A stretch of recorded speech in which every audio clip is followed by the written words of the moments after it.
This girl is born with the ability to see the red line of relationship on everyone's head. The number of red lines on a person's head equals the number of different people they have had sexual relationships with. No matter how embarrassing the relationship between men and women is, it can't escape her eyes. In her childhood, Mary didn't understand the meaning of these lines, but as she grew older and her personality matured, she naturally understood the meaning of these lines, and realized that she was probably the only one in the world who could see them. Mary's childlike doodles in her early years revealed the secret of her father's extramarital affair. Her mother, overwhelmed by jealousy and anger, stabbed her husband to death with her own hands and then left. This made Mary realize that she must keep the secret of being able to see the red lines to avoid killing more people. She attempted suicide many times but failed. Finally, she gave up on suicide, and began to devote herself to studying why these lines existed, whether there was anyone else besides herself who could see these red lines. In short, Mary, like a mouse that avoided light, tried her best to avoid all interpersonal interactions, staying in her own room all day long.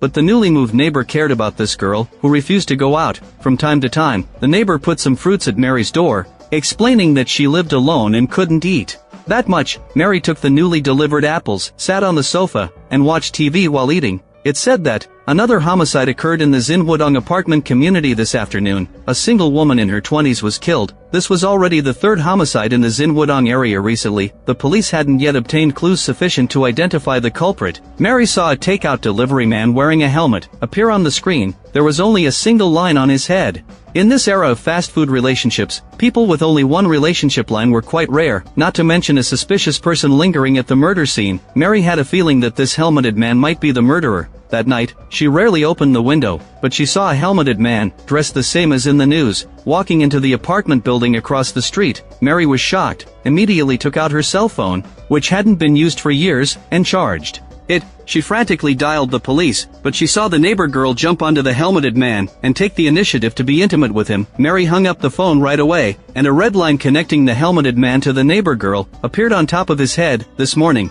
Detective Han came to check the crime scene in Zinhudong. After receiving the police call, the deceased was 29 years old and used to work as a manager at a nearby cafe. She had no siblings, and her parents lived in the countryside. Detective Han casually inspected the surroundings. He found that although the room was messy, things were neatly arranged. The body was also lying cleanly and flat on the bed. It looked like a specially arranged stage. There were many takeout boxes in the outer room. Detective Han often ordered from this restaurant too. It was a gourmet spot known only to locals. The resident on the first floor reported to the police earlier, a man wearing a safety helmet came to this apartment building late last night. He looked very much like a restaurant delivery man. This case seemed very strange, because the deceased's wallet and property were all there, and there were no signs of sexual assault. Why on earth did the murderer target her? The police contacted the takeout restaurant and learned that the deceased often ordered meals during her lifetime, but she didn't order takeout on the night of the incident. The young police officer also found out that, after she broke up with her boyfriend a year ago, she didn't associate with anyone else. It seemed we could only start with this ex-boyfriend first. Detective Han, who had been tired all day, dragged his exhausted body home, only to see his niece Linda with a black eye and swollen face. She not only didn't go to school, but also asked for money as soon as she opened her mouth. Linda, though young,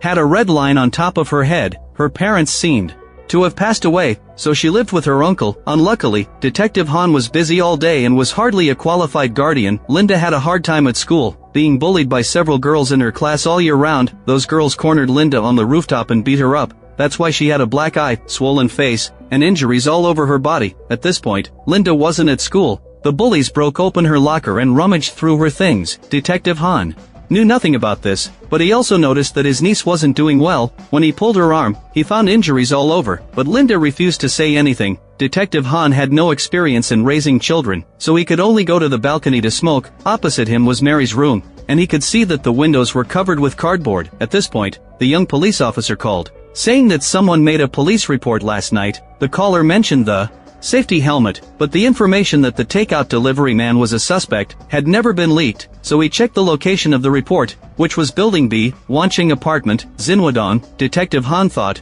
wasn't that the building opposite, so he immediately went to check the one across the building. Mary glimpsed the visitor through the peephole. To be honest, in all her life, it was the first time she had seen someone with so many lines on their head. Mary huddled in the room, ignoring the knocks on the door. Just then, a neighbor was going downstairs. He reminded Detective Han not to knock, saying it was useless. This tenant was a well-known homebody in the community, and even specially hired someone to help take out the trash. She would never open the door. Upon hearing this, Detective Han had to introduce himself. He explained that he just wanted to know the details of yesterday's police report call. On hearing this, Mary opened a crack in the door. She explained that she had made a mistake in what she saw, which was why she called the police. Detective Han asked her to describe the specific situation. Mary had to say, "I saw a man wearing a safety helmet walk into the building opposite. I was worried that the resident of room 204 was in danger, so I called the police, but I didn't expect that the two of them were in a relationship. It was all a misunderstanding." After Mary finished speaking, she immediately closed the door. Detective Han thought she looked like a student. He couldn't help but sigh that kids these days were really hard to handle. At night, a black motorcycle was driving on an empty street. The helmeted driver stopped at the entrance of Wancheng apartment, took a paper box, and walked into building B. Mary, who hadn't fallen asleep yet, heard the noise and carefully peeked through the peephole. But she saw the helmeted man suddenly approach the peephole. When he was going downstairs, there was a single red line hanging above his head, which completely matched the person in the news. Mary was so scared that she quickly hid to the side. At the same time, Linda was waiting for the bus at the bus stop. Laura, the girl who bullied her, sent a message reminding her not to forget to bring money to school tomorrow. Linda cursed, then looked across the street at a woman who had just withdrawn money from the ATM. She immediately stood up, followed the woman, and tailed her into a dark alley. Linda reached for the woman's wallet. Unexpectedly, several drunk men jostled over noisily. Linda stepped aside to avoid them. When she came to her senses, the aunt had already left. As she was feeling frustrated, she caught a glimpse of 3 male students ahead. Judging from Linda's reaction, she must know one of them. Detective Han was still working overtime at the police station, so naturally, he didn't know that his niece had almost become a thief. The young policeman said that the ex-boyfriend of the deceased in Xinwadong was named John, and he was a teacher at Arc High School. His address was room 303, building B, Wancheng apartment. The small apartment building was really not ordinary. Moreover, the victim of last month's homicide had been to the same gym as John. A few weeks ago, Detective Han took a look at John's photo. He found that this man was the one who had reminded him that Mary wouldn't open the door the other day. The only difference was that he was wearing a pair of glasses. Since he knew both victims, it was necessary to investigate him carefully. But before Detective Han could take action, he received a call from the hospital. His father, George, had slipped away and gone to the rooftop of the hospital building. When no one was looking, while Detective Han was dealing with the situation at the hospital, the young policeman Mike came to Wancheng apartment alone. Unexpectedly, the door to room 303 was unlocked. He cautiously pushed the door open to check, and found the room was very dark. From the walls to the ceiling, everything was painted with a layer of red paint, which was creepy to look at. Mike quickly took out his phone to report to Detective Han, saying that the suspect's house was very suspicious. Unexpectedly, John was standing in the darkness staring at him. Detective Han was about to ask what was suspicious, when John raised a stick and hit Mike. The two grappled in the dimly lit room. Mike struggled a few times before being knocked unconscious. Detective Han, seeing the sudden disconnection of the call, guessed that something might have happened to Mike. He stepped on the gas right away and headed for Wancheng apartment. At this point, John tied up Mike, put on a helmet and glasses, and went to the apartment of the girl who delivered fruits. Mary was very anxious. She took a fruit knife and stepped out of her home. This was the first time she had left home in over a decade. A huge wave of panic immediately engulfed Mary. The neighbors, seeing this strange girl holding a knife, were scared and hid aside, and as soon as Mary left the apartment, she couldn't hold on and fainted to the ground.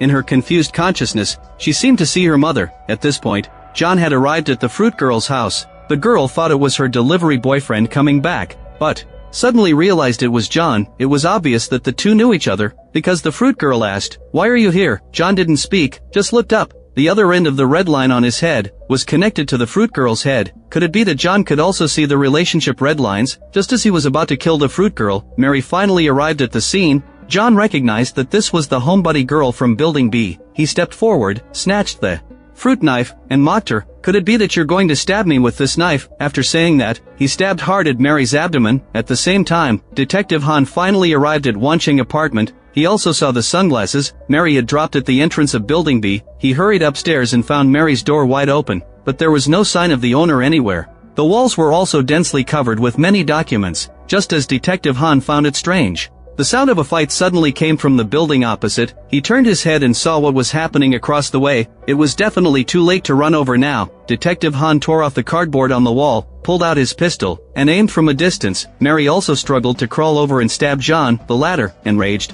was about to kill Mary when he was shot dead by Detective Han from the opposite building. As John lay dying, he saw the red line above his head gradually disappearing. Mary clearly heard his words and realized that the other person could also see the red line. Moreover, judging from how nervous John was about his glasses, his ability might be related to the glasses. Officer Han came over and reminded Mary that she must go to the police station to make a statement tomorrow. As soon as he finished speaking, he happened to meet Linda coming home. Detective Han finally had time to talk to her about school, but Linda wasn't grateful. 말하면 뭐가 달라져? 어차피 이러다 또 사라질 거잖아. 언제부터 챙겼다고 지랄해. 뭐 지랄? Detective Han, who wasn't a responsible guardian in the first place, wanted to leave after being talked back to a few times. Linda suddenly asked, "How do you know Mary?" It turned out that the two girls were middle school classmates. Linda told her uncle that she heard Mary's mother killed her father and then ran away. The news spread like wildfire in the school at that time. In the early morning, Mary sat on the rooftop, looking at the world full of red lines in front of her. It was the first time she realized that this ability could help others. But what should she do next? At this point, her phone beeped with a notification. Mary received a text message. "I can also see the world you see. Come to Arc High School." Mary didn't go to the high school to find someone immediately. Instead, she went home, removed the cardboard from the glass, and resolved to no longer isolate herself. At the same time, Linda finally went back to school. She also met Charlie, the male student she had seen in the alley the other day, in the corridor. But he was holding a girl's arm, talking and laughing, and didn't notice Linda. According to the survey, the rate of Korean teenagers with sexual experience last year was 5.9%, and the total population of this age group was 3,096,947. That meant the number of teenagers who had premarital sex was about over 170,000, and as one of them, with whom had Linda had a relationship, she went to the classroom in low spirits. The bully Laura was drawing words insulting Linda on the blackboard. The students around looked on with expressions of watching a show, and no one stepped forward to stop it. Linda stood the humiliation and returned to her seat, only to find that the contents of her locker had been rummaged through. 지원이에게 안녕. 너는 내가 누군지 모르겠지만 나는 오랫동안 너를 좋아해왔어. Laura passed the love letter to her sidekick, then straddled Linda and began to assault her. The classmates gathered around, cheering and watching the spectacle. The commotion attracted the homeroom teacher. She quickly pulled Laura off, snatched the love letter, and tore it to pieces, but the surveillance footage showed that Linda had struck first. The homeroom teacher couldn't do much to Laura. Linda didn't expect the teacher to help her. She just wanted to ask for leave and go home quickly. She packed her things and was about to leave, when she noticed a pair of glasses in her locker, and they looked exactly like John's. On the other side, Detective Han needed to write a detailed report, because he had shot and killed the criminal. Mike saw the case photos still on his desk, and asked why Detective Han was still looking at them. To be honest, although the murderer had been caught and the motive was clear, it was nothing more than a psychopath who couldn't accept a breakup, deliberately taking revenge on the women he had been in contact with. But Detective Han couldn't figure out why John suddenly committed the crimes. According to the information, he was fired from the high school where he worked last year. Due to dating violence, he had to transfer to a cram school to teach. Logically, that should have been when John's motive to commit crimes was the strongest. What opportunity led him to suddenly act? Moreover, this guy kept talking about redemption before he died. Could it be that he believed in a cult? Detective Han didn't know about the glasses. Naturally, he couldn't figure out that the time when John committed the crime was actually related to the red relationship lines. He had no clue looking at the information, so he went to John's apartment to check. The red paint all over the room was very eye-catching, but upon closer inspection, the paint wasn't applied evenly. Detective Han moved the cabinet and found dense red lines painted on it, and the higher up, the more they converged. That's why it looked like a layer of red paint. At the same time, after Linda put on the glasses, she saw a red line appear above her head. As for her uncle, the situation above his head was even more spectacular. Linda screamed and ran to the street, looking around like a madman. Mary, passing by, saw her like this and vaguely guessed something. Linda walked onto the street, and looked at the varying numbers above everyone's heads, the lines that only occasionally connected couples. She quickly understood their meaning. The civilized city in front of her suddenly turned into a world of animals. These glamorous men and women, wrapped in clothes, all became naked and disgusting. The next day, Linda couldn't wait to go to school. Detective Han originally wanted to give her a ride, but saw his niece glance at the top of his head. Then she made a face as if she had swallowed a fly. He still didn't know that His already unimpressive image had now completely shattered. Linda got into the school. Enthusiastically, observing the situation above everyone's heads, she was surprised to find that the homeroom teacher, who was so beautiful, had never been in a relationship. Just then, Laura and her gang walked over. These girls were indeed not innocent, with red lines on their heads, but Linda soon noticed that one of Laura's red lines stretched to the nearby faculty lounge. Wondering who was at the other end of the line, she quietly followed to check, only to find that Laura was having an improper relationship with the Chinese teacher. When class began, the homeroom teacher brought in a new classmate. Linda looked and thought, isn't this Mary? This homebody actually agreed to come to school. On the other side, Detective Han was still researching John. He accidentally found that it seemed John started wearing glasses. After leaving Ark High School, Detective Han found it strange and went to the evidence room to search, but found that there was no sign of the glasses John was wearing on the night of the incident. Detective Han then went to Ark High School where John had worked. At this point, only Linda's homeroom teacher, Ms. Lee, was in the office. When she saw Detective Han, she thought he had come to the school about Linda's matter. Detective Han quickly explained that he was investigating a homicide case. He wanted to know if John had the habit of wearing glasses at Ark High School a year ago. Ms. Lee replied firmly that John wasn't nearsighted and never wore glasses. On the other side, Linda picked up her knocked-off glasses and told Laura to stop blackmailing her. Even if you beat me to death, I still have no money. 뭐야? 이제 막 나가는 거야? 씨발, 쪽팔릴 거 없다 그런 건가? 이젠 너가 쪽팔리겠지.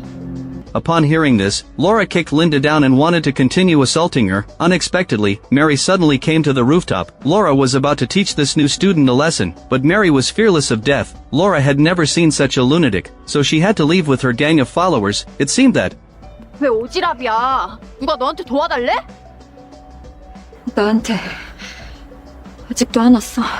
the two of them not only knew each other in middle school, but also probably had a good relationship. Detective Han saw Linda when he left, but he didn't go up to talk to her. He went to the bar that John used to frequent. According to what the bartender said, when John got drunk, he would point at the customers and count. He had several conflicts with others. Moreover, John also wore glasses when he came to this bar. Detective Han finished gathering information and was about to leave, when he was stopped by a woman at the bar. The woman said that people who still carried a notebook these days were cute. At the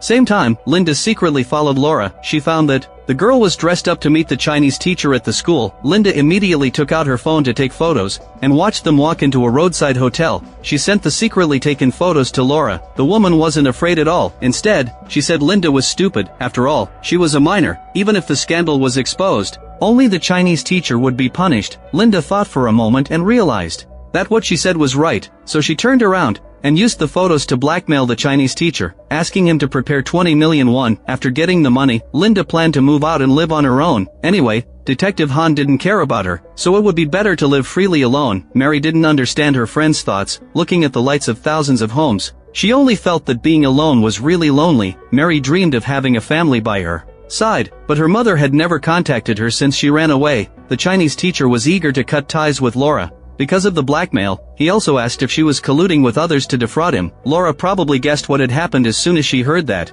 She told the teacher that it was Linda who did it. Both of them were puzzled. Where exactly did they give themselves away, leading to their affair being discovered? After getting rid of Laura, Linda resorted to the same trick to blackmail another teacher. Although this teacher hadn't harmed any students, he had an ambiguous relationship with a female staff member at the same school. Linda became increasingly wealthy and confident. She had more and more friends and followers. Even Charlie dumped his girlfriend and clung to her. Mary watched all this happen. Moreover, she came across two teachers with connected red lines on their heads quarreling. Words like blackmail and found out came up from time to time. This made Mary certain that Linda was wearing John's glasses, so she told Linda, "I can also see the red lines." 그럼 지금 내 머리 위에 선이 몇 개야? 한 개. 최다에 5개, 김혜영 2개. 그중 하나는 국어라. 최이슬 10개 이상, 체육이랑 수학 블록만 개고. 더 말해줘? Upon hearing this, Linda no longer doubted Mary and just said that the glasses were in her locker, so it would be a waste not to use them. Mary told her about the origin of the glasses, and warned her to be careful with them, but Linda was deeply obsessed at this time, and was definitely unwilling to give up this ability. That night, she was being intimate with Charlie. The Chinese teacher suddenly sent a text message, saying he had prepared the money. He asked her to go to the school rooftop, to get it at 12 o'clock that night. Anyway, there were still a few hours until the appointed time. Linda dragged Charlie around shopping. Laura kept following behind, secretly watching them, because she had accidentally heard Linda and Mary's conversation, and learned the secret of the glasses. At this point, Linda pulled Charlie to take photos, and casually put her bag by the wall. Laura immediately went over and took the glasses from inside. It was too late when Linda noticed. Laura was curiously observing the world through the glasses. When someone from the dark knocked her out and took her away, Linda subconsciously thought that it was Mary who was causing trouble. 너가 가져갔지? 무슨 소리야?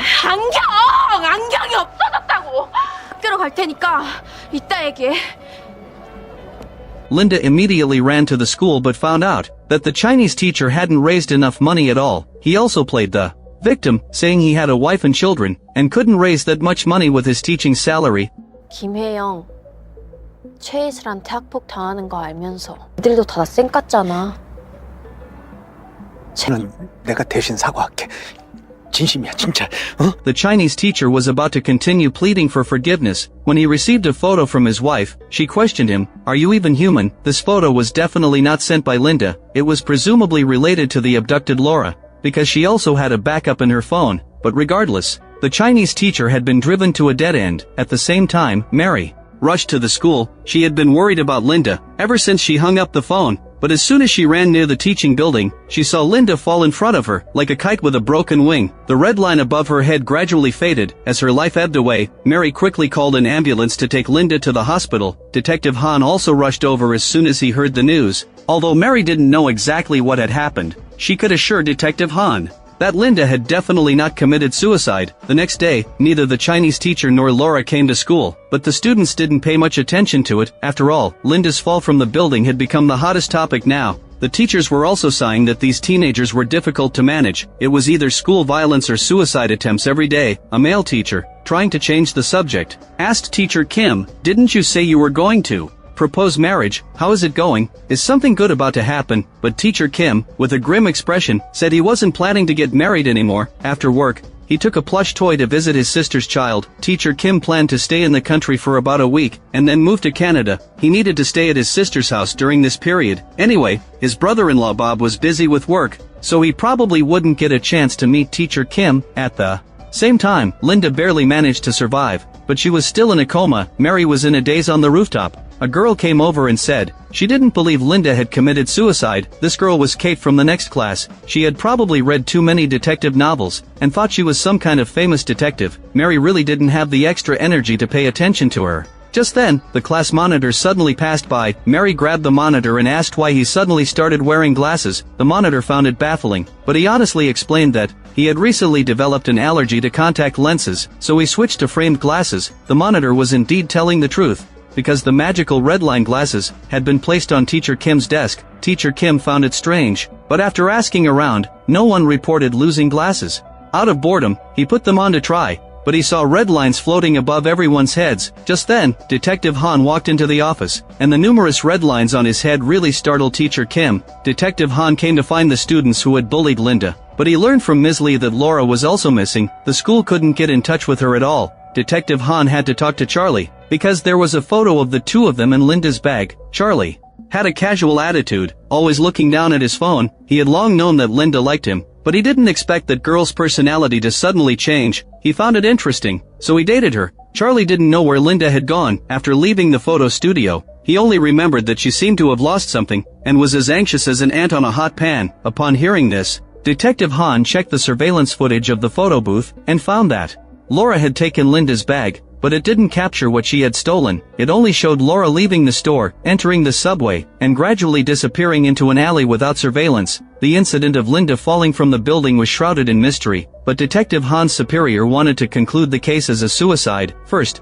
the forensic doctor determined that there was no external intervention. Second, Linda had been subjected to school violence and had suicidal tendencies. Third, and most importantly, the school's consortium was averse to scandals, and was pressuring the police station to settle the matter as soon as possible. Detective Han might be irresponsible, but he would never let the culprit, who tried to kill Linda, go unpunished, so he wouldn't easily give up the investigation. On the other side, Teacher Kim went back to his sister's house, and saw the connected red lines on his sister and brother-in-law's heads. He gradually understood the meaning of these lines. His brother-in-law Bob heard that His brother-in-law was going to get married not long ago, so he was curious about the reason for his sudden breakup with his girlfriend. Teacher Kim didn't hesitate to speak up, saying, "I took a leave of absence and went home, only to see my fiancé lying in bed with my friend. That's why the marriage fell through." Bob sighed. "Luckily, you took that leave, otherwise, marrying her would have been a hassle." After drinking, the two men went downstairs together. Bob's phone kept ringing on the way. He pretended to be annoyed and said it was work-related, but Teacher Kim suddenly saw one of the red lines on his brother-in-law's head suddenly bend toward the outside of the elevator. It seemed that he was having an affair with a woman in this apartment behind his sister's back. The two smoked a cigarette outside and then returned to the apartment.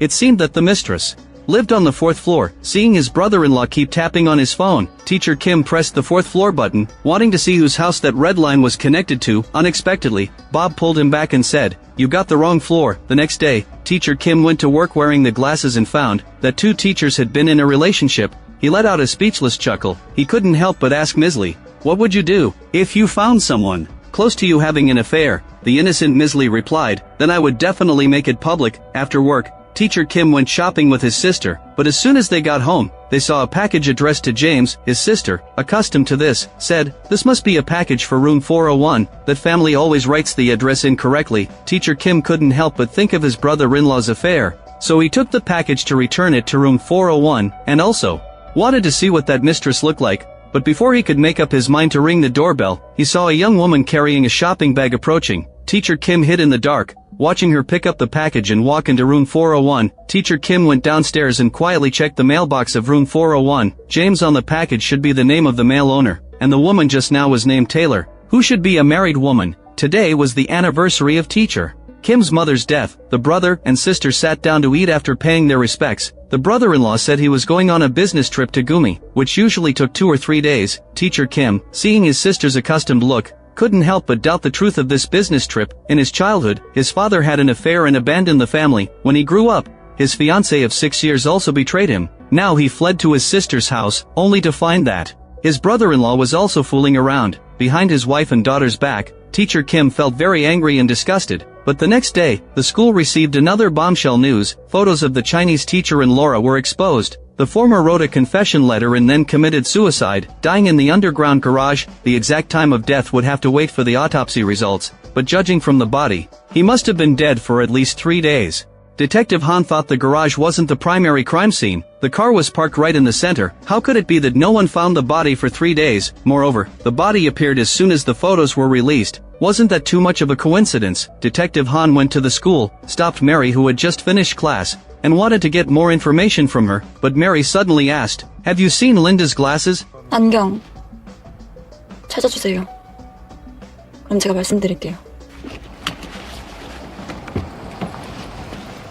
뭘 말해준다는 거야? At the same time, Teacher Kim saw his brother-in-law waiting at a traffic light. As soon as he arrived at the apartment entrance, he was wearing a suit and looked neatly dressed. He immediately hailed a taxi and chased after him. He tailed his brother-in-law into a luxury hotel. Bob had indeed come to have a tryst with that Mrs. Taylor. He gave gifts and treated her to a fancy meal. Teacher Kim sat a few tables away and called his brother-in-law. As expected, the other person lied through his teeth, saying things like he wasn't in Seoul now, and it was inconvenient to answer the phone during a meeting. While his brother-in-law stood up to answer the phone, Teacher Kim took the opportunity to approach Taylor and note down the number on her room card. The red lines in the hotel corridor were intertwined, undoubtedly a hotbed for desire to fester. Teacher Kim rang the doorbell of his brother-in-law's room, pretending to be room service. Bob believed it, but as soon as he opened the door, he was caught red-handed by his brother-in-law. He was unable to defend himself and could only appease Teacher Kim, saying he would resolve it once and for all today. A week passed in the blink of an eye, and it was time for Teacher Kim to depart for Canada. But he really couldn't feel at ease without resolving this issue. Teacher Kim searched Taylor's social media and found she had posted the gift her brother-in-law gave her last night. This morning, she even announced the news of her pregnancy, saying she was looking forward to meeting the baby. Realizing he had been deceived by his brother-in-law, Teacher Kim took a taxi home right away, but he saw a crowd gathered at the door. His sister was violently crashing her car into Taylor's vehicle. Presumably, she had found out about her husband's affair. 왜 그랬어? 무슨 말이야? 어? 그랬어. 너는 왜 그래? As soon as the words were spoken, Bob hurried back. He ignored his wife lying on the ground, and quickly picked up Taylor beside him, hugging her to comfort her. Teacher Kim immediately rushed over and punched his brother-in-law, but his sister suddenly stopped him, saying, "That man isn't called Bob, his name is James, and he's Taylor's husband. You told him to get rid of the mistress, and live a good life, so he got rid of me." It turned out that James' wife Taylor couldn't get pregnant, that's why he had an affair with Teacher Kim's sister, but now his wife had successfully gotten pregnant. James had already thought of abandoning Teacher Kim's sister. Now that he was caught by Teacher Kim, he proposed to break up. Teacher Kim's sister couldn't accept it, so she went to crash Taylor's car. Detective Han found a graffiti book in Linda's room, which had drawings of glasses and red lines. He squatted in front of the apartment and stopped Mary, wanting to ask what the mystery of the glasses was. Mary didn't hide anything anymore and confessed everything, including the fact that she had been able to see red lines since birth. Although Detective Han found it incredible, he thought Mary wasn't the type to talk nonsense. Mary told Detective Han Linda had threatened many people with those glasses. The detective didn't want a high school student to get involved, so he didn't continue asking Mary. But he had a question: was there really only one pair of such glasses? Now the case was very clear. It was nothing more than Linda threatening the Chinese teacher with his extramarital affair, only to be pushed down by him. According to the last signal location of the Chinese teacher, he was indeed at the school on the night of the incident. This was enough to prove that this speculation was valid, but there was one thing that was really puzzling. Why did Laura also disappear? Moreover, according to the Chinese teacher's family, he had a severe fear of heights. It was difficult for him to get close to the rooftop edge to push someone. Detective Han really couldn't get a clue, and didn't know whether to believe Mary's words. He went back to look into the case of Mary's mother killing someone. It mentioned that Mary's mother learned about her husband's affair with her sister through her daughter's graffiti, because in the daughter's graffiti, there was always a line connecting her father's head to her aunt's. This description was really somewhat baffling, but when connected with Mary's theory of red relationship lines, it made people can't help but believe it. Afterwards, Detective Han found Mary, and asked if there was a line on Linda's head, although the latter refused to answer. Not denying it immediately already explained the problem. Detective Han had to ask if the line on Linda's head was connected to Charlie. Mary immediately denied it this time. She had never seen the person connected to Linda's line, but it was definitely not Charlie. After Mary went back home, she turned on the TV and saw that another homicide had occurred. In Gangnam-dong, she saw the suspect wearing glasses through the screen, and couldn't help but think of Detective Han's guess. 여러 개일 가능성도 있을 것. 안경이 여러 개?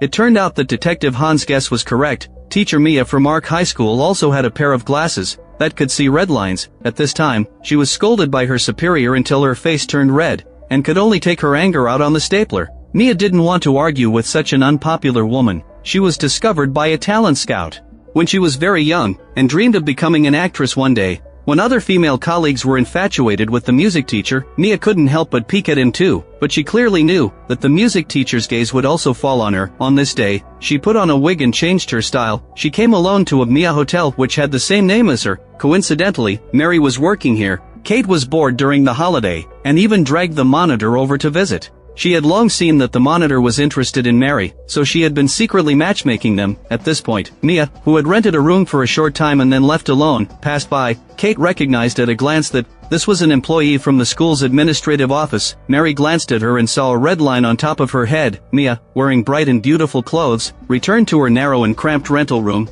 She put on her glasses, leaned on the window, and looked at the bustling metropolis. Mia was from a rural area in Busan, and was full of curiosity about gorgeous things, so as soon as she saw the music teacher, she was attracted by this person full of musical talent. Mia felt that only the music teacher understood her dream, and understood her love for the acting industry. Every time Mia went to the hotel alone during the day, it was to practice lines in acting, because the rented house was similar to a cram school dormitory. Any sound would arouse dissatisfaction from other tenants. Only in room 206 of Mia Hotel could she be herself without restraint. In this room, she was free, until one day, Mia found a pair of glasses on the table and saw another world. From then on, Mia had an additional hobby of peeping. When coming to room 206, on this day, she saw the music teacher walk into the next room. The only red line on that person's head was connected to the woman in the room. Mia was shocked when she saw the woman's face. 나 안 보고 싶었어? TV 틀면 나오는데 뭐. This time, Mia lost interest in peeping, because this woman had taken everything from her. The woman was both an actress, and had the love of the music teacher. Mia pulled off her wig and went downstairs to extend her stay. Then she put a fire extinguisher in the room, and added sleeping pills to the mineral water. The next day, when she heard the sound of the door opening from the next room. She picked up the fire extinguisher and knocked down the actress who had come for the appointment. Then she took the woman's clothes and put them on. The actress was tied up tightly and thrown on the bed. Mia swaggered into the next room and greeted the music teacher naturally. The music teacher was shocked to see her and asked, "How did you get here?" Mia ignored him and confessed passionately. It was the first time the music teacher had seen such a lunatic. He quickly pushed her aside, but the mineral water in this room had been laced with drugs. The music teacher had just prepared to leave, when his vision went black and he fell to the ground. Mia dragged him to the bed, played with him like a doll, and continued to practice her lines. Blood gradually seeped from the back of the music teacher's head, blossoming into a blood-red flower on the snow-white sheet. Mia didn't expect it would result in a death. Watching the red line above his head disappear along with his life, her heart turned to ashes. She walked into the bathroom, took a stapler as a weapon, and chose to end her own life. When Mary went upstairs to clean, she saw the actress, tied up like a twist, stumble to the door for help. She quickly ran to room 205 to check, only to find the music teacher dead on the bed. Detective Han rushed to the scene as soon as he got the news, and found a second body in the bathtub. The recent frequent murders were really alarming, but no glasses were found at the scene. Detective Han approached Mary in the corridor, and asked her about the relationship between these three men and women. Mary said that teacher Mia did have a line on her head, but it wasn't connected to the music teacher. Moreover, since she always wore glasses at school, Mary wasn't sure if Mia was really nearsighted, or if she did something stupid under the influence of the glasses. She only knew that when she came to Mia Hotel, she looked completely different from how she did at school. People who usually get the relationship glasses will feel that they are very special. No one can escape this. That's why those glasses are dangerous, because it will completely change a person. Detective Han kept thinking about Mary's words. Late at night, he went back to room 205 of Mia Hotel to search again. Unexpectedly, he found Mia's glasses in the bathtub filled with blood. He put them on curiously in front of the mirror, and sure enough, he saw dense red lines above his head.